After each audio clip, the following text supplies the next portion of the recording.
Herodotus tells the story of the king of Lydia, Kandalaois, and his bodyguard Gyges.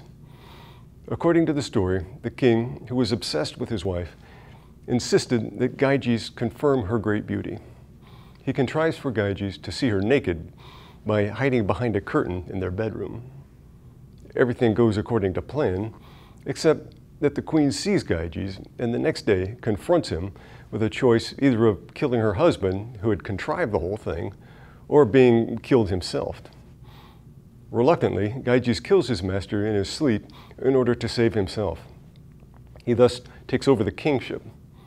The story itself is so engaging that it overshadows the broader point that it's intended to make, namely how the Myrnid dynasty came to power over its rival, that of Heracles. The Greeks were used to nudity.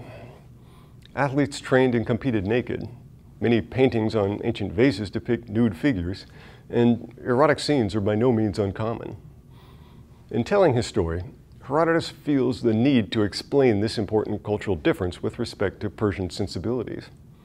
He writes, quote, "Among the Lydians, as among most other barbarians, it's such a taboo to be seen naked that even a man considers it a humiliation."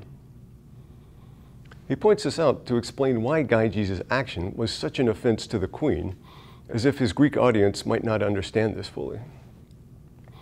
After Gyges had killed the king and taken power, he was regarded by some as a usurper.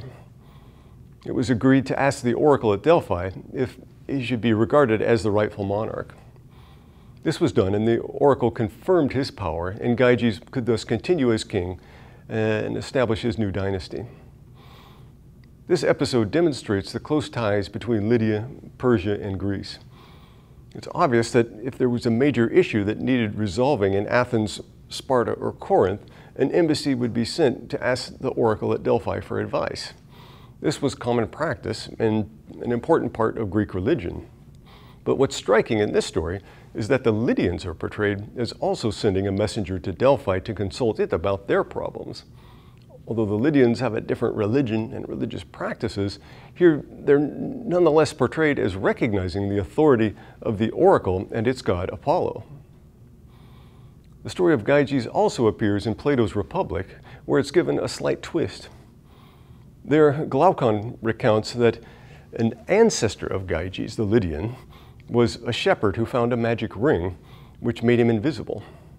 There, he's able to engage in all kinds of illegal and immoral activities, knowing that under the cloak of invisibility, he will never be caught. He sleeps with the queen, and with her assistance, murders the king. The story is turned to moral purposes.